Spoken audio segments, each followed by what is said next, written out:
Good morning and welcome to this UK-India Business Council webinar on regulatory changes and challenges in India's defence sector, featuring an expert from BTG Legal. My name is Stuart Muir. I'm a Regional Business Advisor for the UK-India Business Council and I will be moderating this session. Today our speaker will share advice on the current changes in the sector. This session is part of our Access India webinar series, a programme designed to support UK businesses through short online sessions on a variety of topics. Before we begin, I would like to familiarise you with the toolbox on the right-hand side of your screens. Just to let you know, we will have everyone on mute during the course of the webinar to keep any background noise to a minimum. But if you have a question, please drop it into the little bracket on the toolbox to your right in the Please Type Your Question Here box. That will send me the question and I will take it up during our Q&A session at the end. For now, I want to make sure that you can all hear me clearly. So could I please ask that you raise your hand button on the toolbar?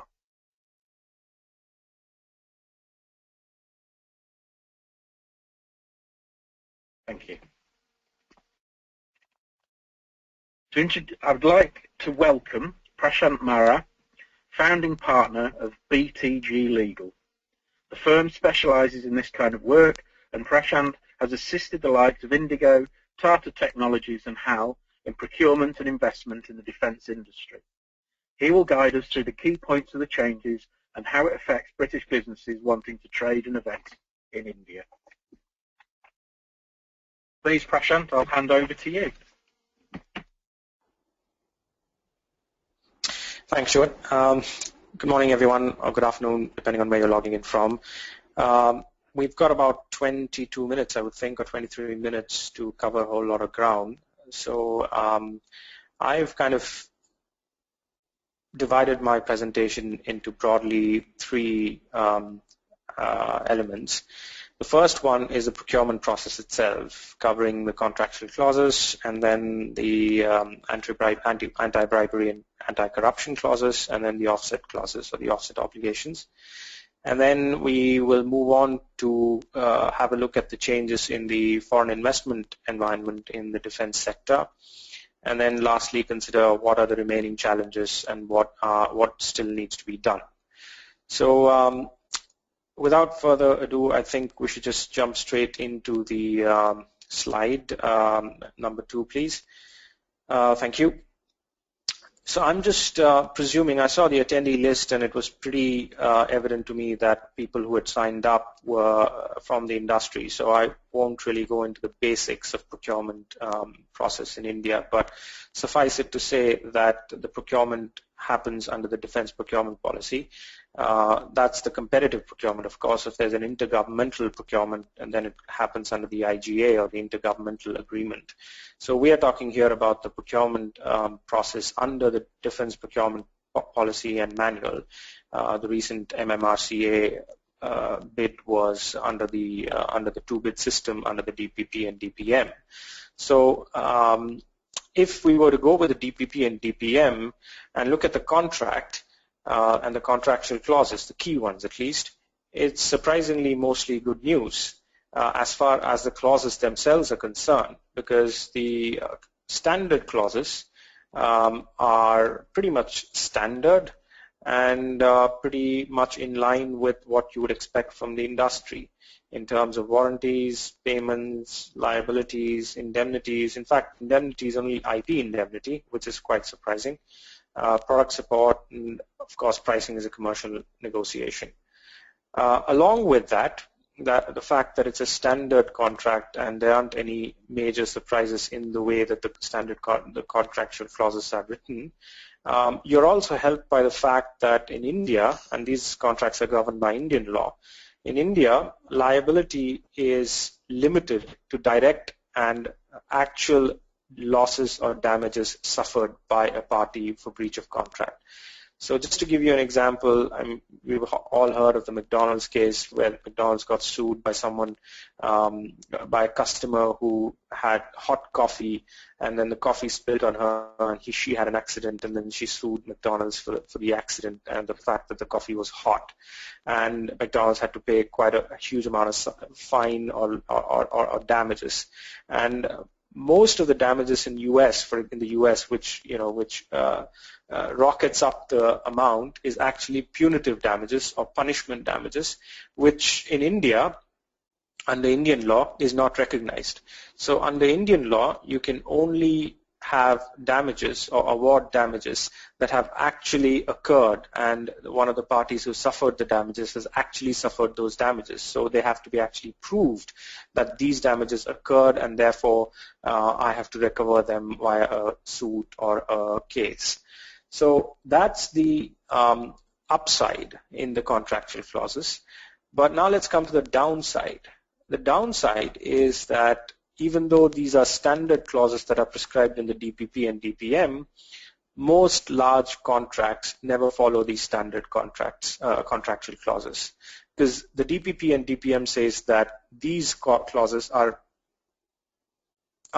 not mandatory, they're for guidance purposes, and obviously these are negotiated quite heavily during the process of a bid and tender response. So if you look at the recent MMRCA example, the way it started off with 128 aircrafts, then it dropped to 30 odd aircrafts. If you analyze from news reports and what I've heard internally from the industry, if you analyze apparently the reasons for this whole mess and the movement of negotiations at a glacial pace, were two main reasons. One was the life cycle costs. They couldn't agree on the life cycle costs.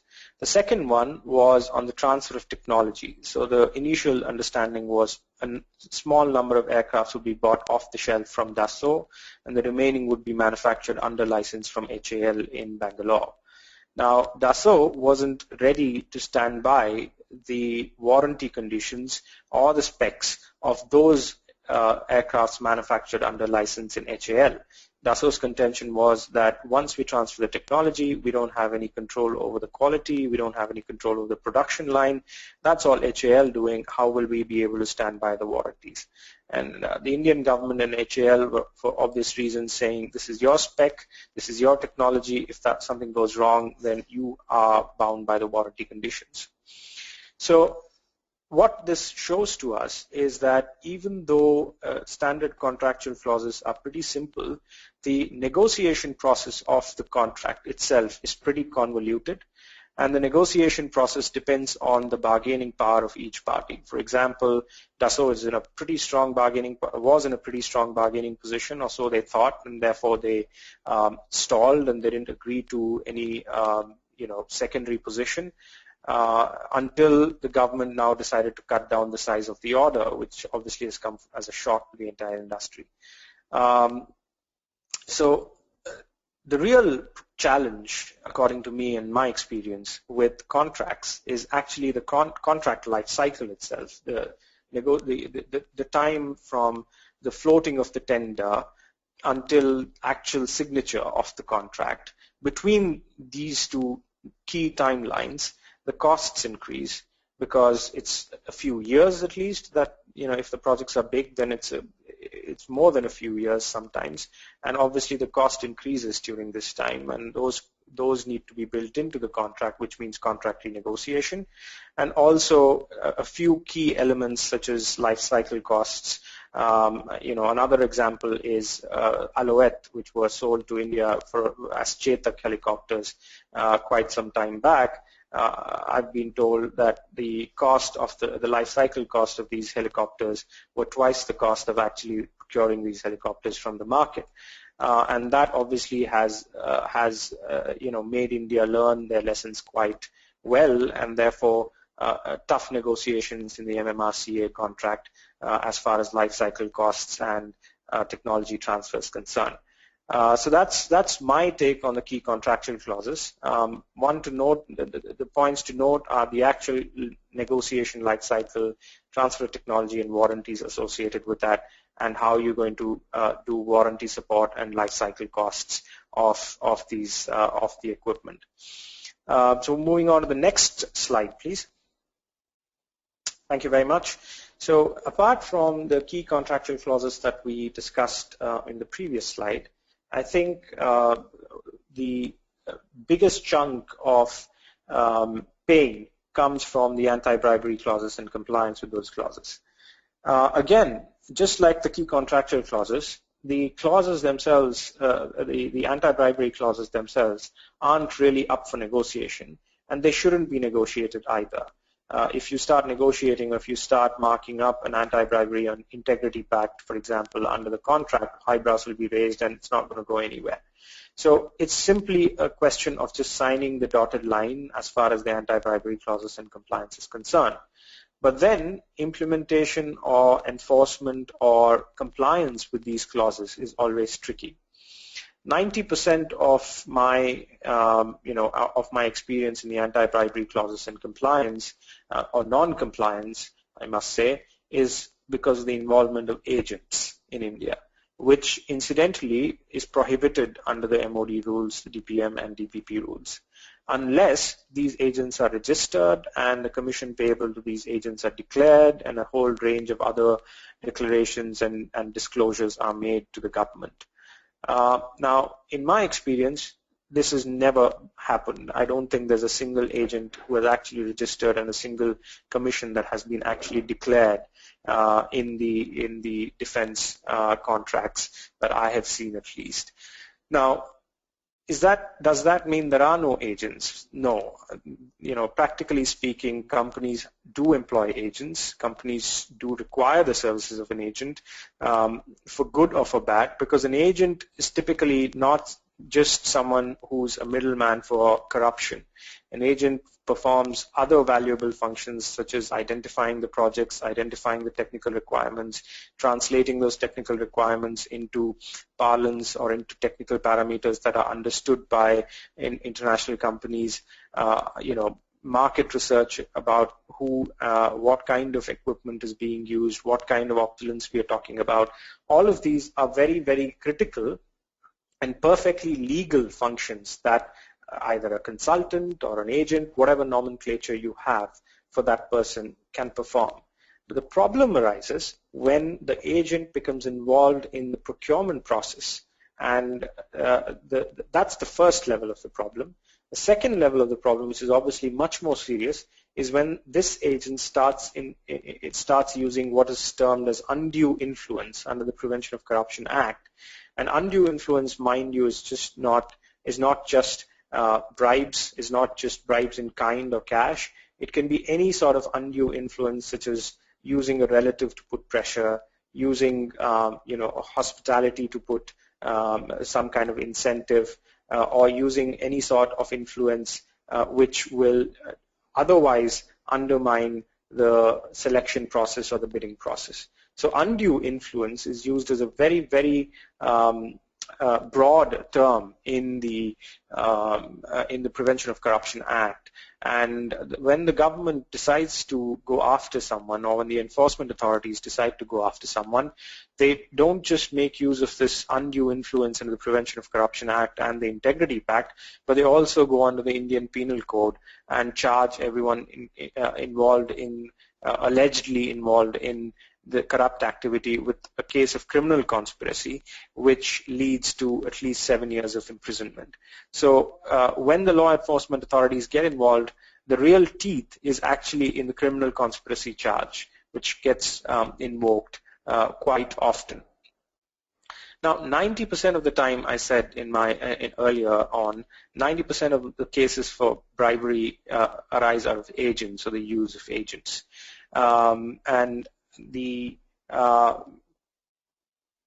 the 90% of the cases involve tax evasion, where the agent is paid outside of India and he doesn't declare taxes, somebody whistleblows, or the tax authorities conduct an audit.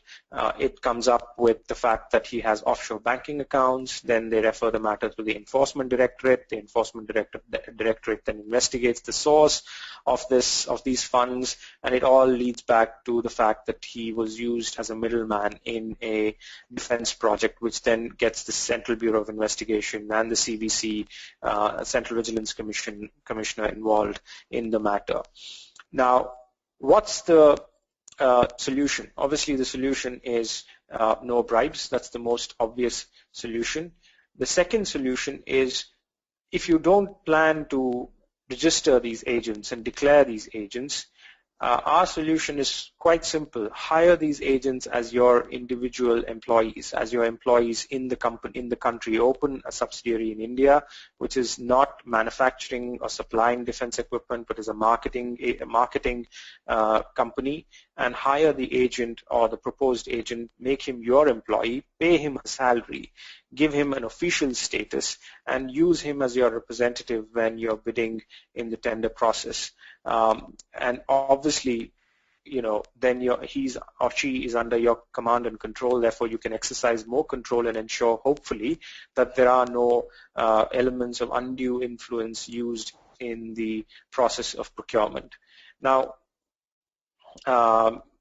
having said that, I think you also have to ensure that whoever you pay in India who's associated with your project, you have to declare those commissions. If they are linked as commissions, you have to make sure that you're paying to a bank account, an official bank account, under a proper invoice or an agreement.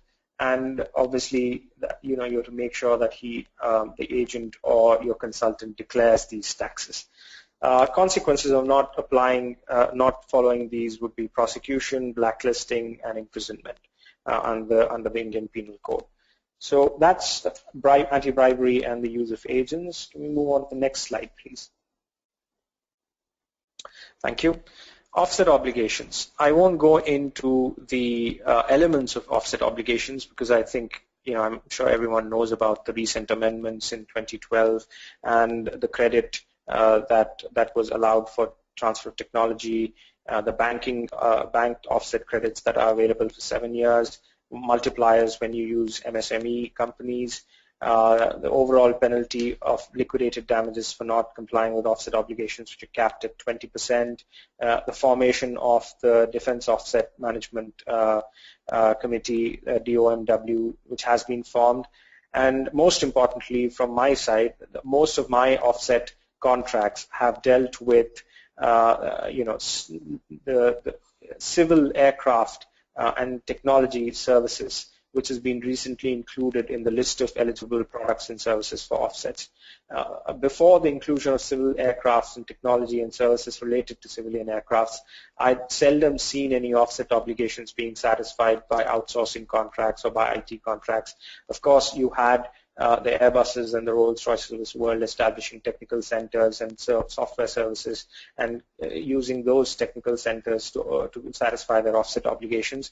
But I think that was extremely useful for making sure that there is a viable medium for offset satisfaction.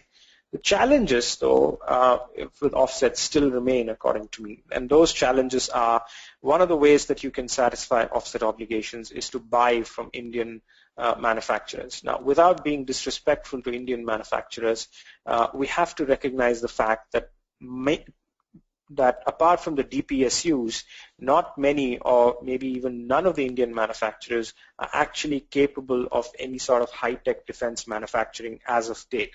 And that's simply because of historical reasons, because the Indian defense manufacturing was completely closed and none of the manufacturing and private manufacturing companies were involved in defense production except in the periphery.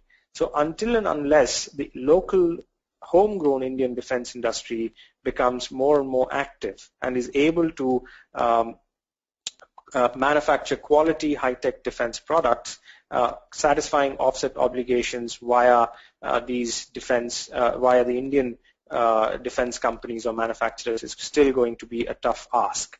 The second one is setting up JVs. We'll come to the JV question in the next slide, but JV presents a big challenge for foreign suppliers because of all the restrictions that it comes along with, and the fact that you can't get out of that JV as easily as you got into the JV. It's a long and complicated process.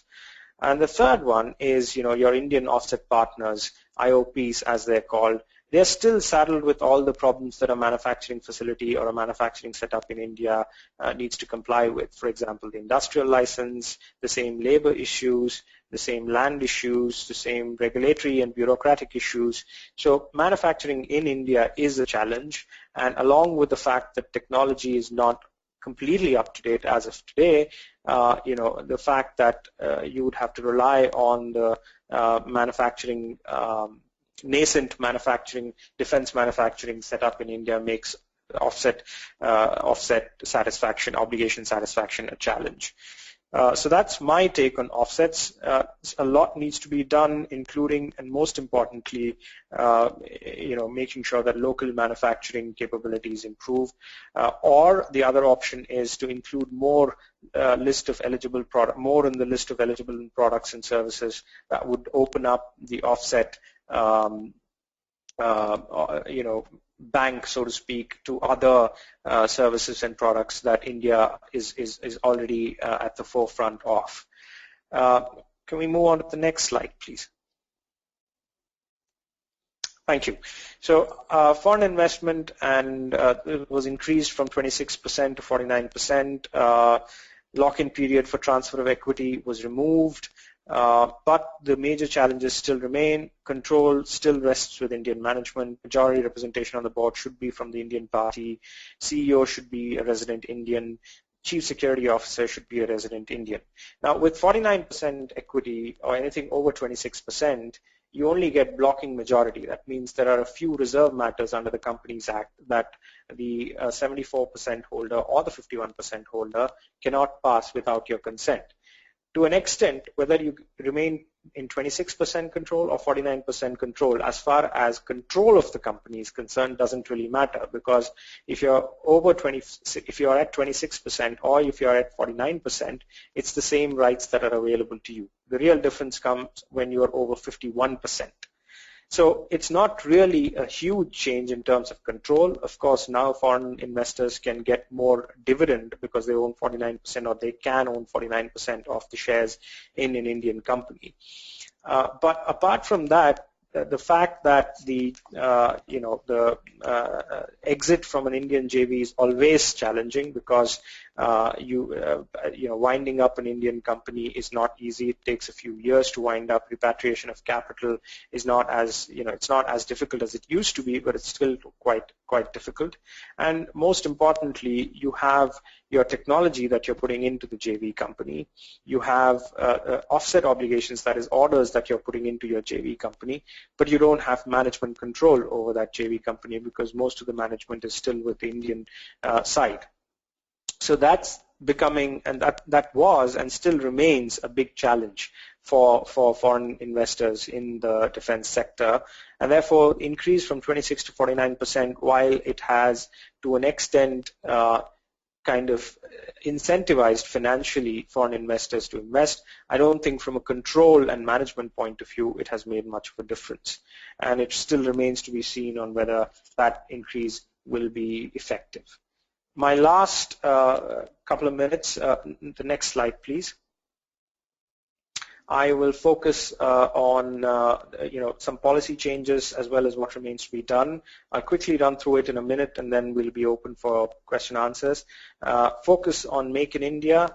While it's good to be saying about talking about Make in India, wherever I've been involved with procurement and I've sat across the armed forces, technical personnel, they don't really care about whether it's made in India or outside of India, because in the short to medium term, they want the obsolescence in the Indian Army and the Indian armed forces to reduce. I mean, I think the levels of obsolescence in the Indian armed forces is at ridiculously high levels.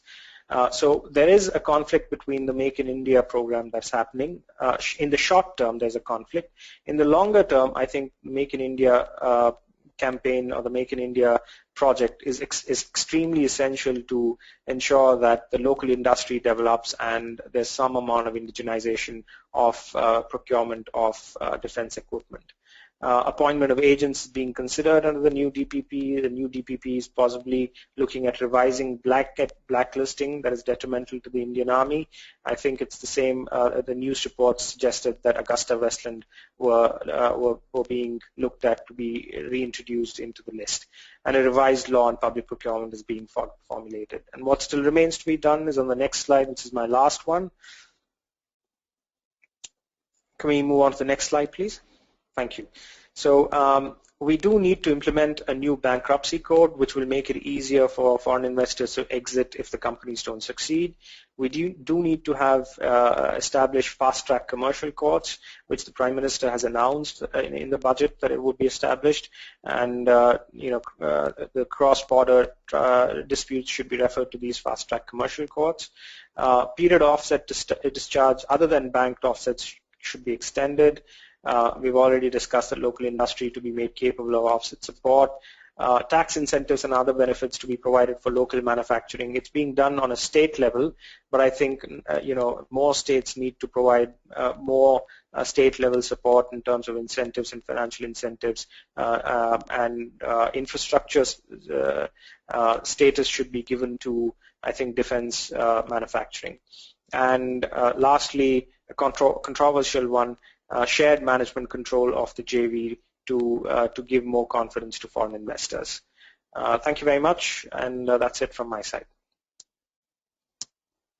Thank you, Prashant, for a very insightful presentation. We now go to questions. I think there's one in the box at the moment. So are you ready to take questions, Prashant? Sure. Excellent. Do you expect the FDI in defence manufacturing in India to increase 51% or past 51% in the near future? No, that's my answer is definitely no. I'd be very, very surprised indeed if something like that happens, because it's been increased to 49% recently as 8 months, I think. And that increase was preceded by a whole lot of heartburn and a whole lot of debate. And I don't think that even the present government with a majority support in the parliament, even though they have majority support, I don't think that they themselves, from a policy point of view, will accept foreign control over defense companies, suppliers to the Indian Armed Forces. So my answer is no. Okay. Let's see if there's any more. Any more questions, anyone? No, there's none that are in the box, but is there anyone that would like to ask a question if you stick your hand up or use the hand up button?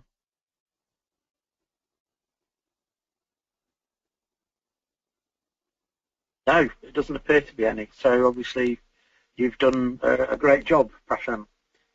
Either that or it's post-lunch in India. Thank you very much. No, thank you very much. Thank you very much for your time, people. I hope this webinar was valuable to you. If you have any feedback or comments about today's session or a session that you'd like to see in the future, please feel free to get in touch. Once again, I'd like to invite you to visit our website, check out the other webinars that we're organising as part of our Access India series. Thank you for joining us.